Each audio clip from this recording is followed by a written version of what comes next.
So let me ask you a question. Are you waiting for someone else to choose you?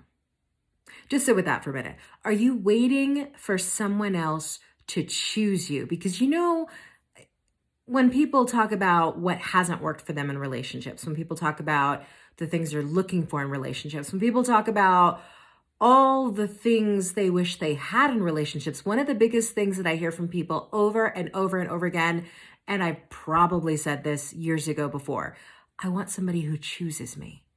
I want somebody who chooses me. I want somebody who puts me first. I want somebody who makes me a priority. Now look, that's important. That's super important.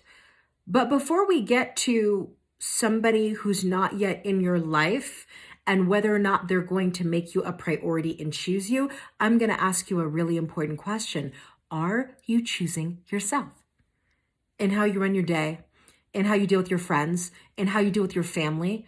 Are you choosing yourself? Because let me give you an Iyanla Vanzant drop the mic quote real quick.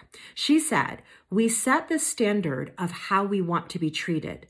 Our relationships are reflections of the relationships we have with ourselves." I'm going to say it again. We set the standard of how we want to be treated.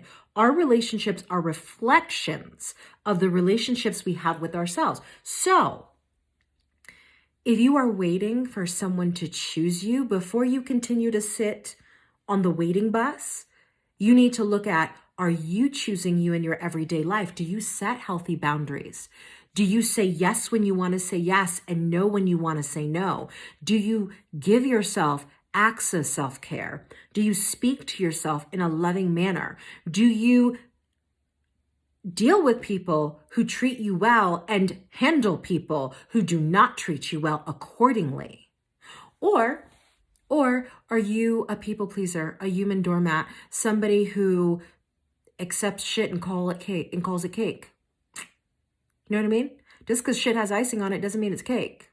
So before you even get to the question of, I need somebody who chooses me. Do you choose me? You need to ask the question, am I choosing myself? And in fact, if you're choosing yourself, you're going to choose people who choose you because your boundaries will not allow you to do anything else.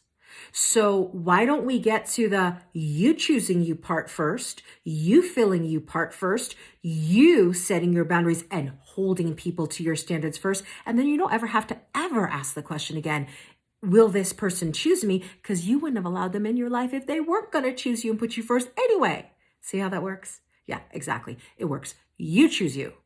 And then you will naturally attract people who do the same.